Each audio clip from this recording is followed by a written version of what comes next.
Hello everyone. तो पिछली video में हमने बात की थी कंडीशनल स्टेटमेंट्स के बारे में। तो देख लेते हैं फंक्शंस क्या होता है। तो फंक्शंस हमारे क्या होते हैं, तो फंक्शंस हमारे कस्टमाइजेबल्स होते हैं, हम यूज़ कर सकते हैं उन्हें अपनी कोडिंग के अंदर। उसके अंदर हम कई सारी चीज़ें डिफाइन कर सकते हैं, आर्गुमेंट पास करा सकते हैं, कुछ भी कर सकते हैं। फंक्शंस को डिफाइन कैसे करते हैं, तो फंक्शंस को डिफाइन करने के लिए हम DEF का यूज़ करते हैं, डिफाइन फंक्शन। और इसके अंदर जो भी हमें फंक्शन डिफाइन करना होता है उन्हें डिफाइन करते हैं। तो लेट्स से यहाँ पे हम डिफाइन कर रहे हैं स्टूडेंट्स, ओके, स्टूडेंट, और इसे ब्लैंक भी रहने देते हैं। और यहाँ पे इस फंक्शन के अंदर हम कोई सी भी वैल्यू डाल देते हैं। Let's say this is student, okay. तो अगर हम इसे डायरेक्टली ऐसे प्रिंट कराएं तो नहीं होगा, हमें इसे कॉल करना पड़ता है। तो फंक्शन को कॉल करने के लिए हम सिंपली यहाँ पे यूज़ करेंगे फंक्शन का जो भी हमारा नेम होगा उसे ही, और उसके साथ जो भी पैरामीटर हम लगाएंगे, ठीक है। हमने यहाँ पे एम्प्टी पैरामीटर लिया है तो एम्प्टी पैरामीटर लगाएंगे, और अगर कोई पैरामीटर लगाना होगा तो उसे लगाएंगे, ठीक। तो अब क्या होगा, इससे प्रिंट कराने पे ये अब यहाँ पे जितनी ये सारी वैल्यूज़ हैं हमारी डिफ़ाइन करने के बाद जो भी होंगी ये सारी हमारी सिर्फ इस वर्ड में स्टोर हो जाएंगे, ठीक है। यानी कि अगर मैं इसे अपनी ढेर सारी 1000 लाइन ऑफ कोडिंग्स में इसे अपनी कहीं पे भी यूज़ करूँ तो जितनी वैल्यूज़ हमने इस डिफ़ाइन कर रखी है अपने फंक्शन के अंदर वो सारी परफॉर्म होगी सिर्फ इसके अंदर, ओके। तो पैरामीटर अभी हमारी एम्प्टी है, इसके अंदर कोई आर्गुमेंट पास कराते हैं। लेट्स से यहाँ पे रख लेते हैं हम स्टूडेंट और एक्स, ओके। अब यहाँ पे प्रिंट फंक्शन में हम this is student plus concatenation लगाएंगे और एक्स लिखेंगे, ठीक है। और यहाँ पे अब हमें स्टूडेंट में डिफाइन करना पड़ेगा जहाँ पे भी हम इसे यूज़ करेंगे। तो एक्स की वैल्यू यहाँ पे आएगी हमारी पैरामीटर के अंदर, ठीक है। यहाँ पे हम डिफाइन करते हैं लेट्स से मोहन, ओके। तो अब रन कराने पे दिस इज स्टूडेंट मोहन, ठीक है, हमें मिल जाएगा। यहाँ पे हम स्पेस ले लेते हैं, ठीक है।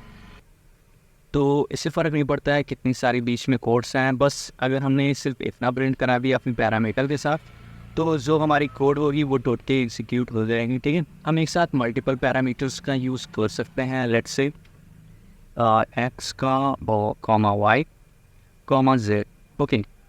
यहाँ पे डिफाइन कर देते हैं this is student x plus फिर से स्ट्रिंग एक ले लेते हैं। एक्स की जगह पे हम नेम कर देते हैं, वाई की जगह पे सब्जेक्ट कर देते हैं, ठीक है, और जेड की जगह मार्क्स कर देते हैं, ठीक है। तो अब दिस इज स्टूडेंट और नेम, ठीक है। तो हमने यहाँ पे नेम को भी कॉल कर लिया, मतलब नेम को प्रिंट कराएंगे सब्जेक्ट को और मार्क्स को। अब कॉल करने के लिए अब हमें क्या करना पड़ेगा, 3 वैल्यूज़ को डिफाइन करनी पड़ेंगी क्योंकि हमने 3 वैल्यूज़ यहाँ पे रखी हैं। तो एक वैल्यू हमने डिफाइन कर रखी है, तो अब कॉमा करके हम सेकंड वैल्यू को डिफाइन करेंगे। इसकी जगह पे हम कुछ भी लिख सकते हैं, ठीक है। स्ट्रिंग्स की जगह पे हम फंक्शन का कर सकते हैं, okay. Let's say subject equal to हमारी मैथ है, और यहाँ पे ऑटोमेटिकली ये फिल होती जा रही है, ठीक है, नेम सब्जेक्ट वगैरह वगैरह। और मार्क्स को अब यहाँ पे फिल करेंगे। मार्क्स हमारी कितनी है, लेट्स से 90%,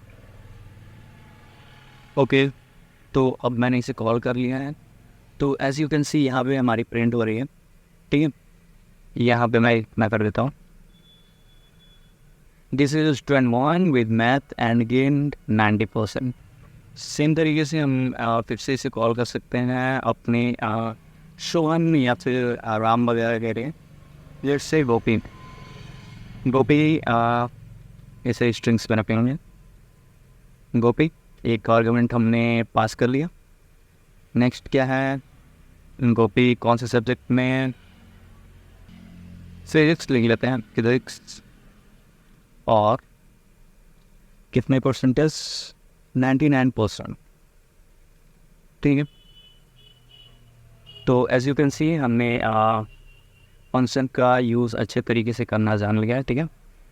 तो ये है हमारा कॉल बाय फंक्शन, क्योंकि यहाँ पे हम इसे फंक्शन के द्वारा ही कॉल कर रहे हैं, ठीक है। नहीं, इसे कॉल बाय वैल्यू बोलेंगे क्योंकि हमने यहाँ पे वैल्यू जो हमने दी है उससे हम फंक्शंस को कॉल कर रहे हैं, ठीक है। तो बेसिक फंक्शंस में बस इतना ही। आगे बहुत चीज़ें पढ़ेंगे। बाय।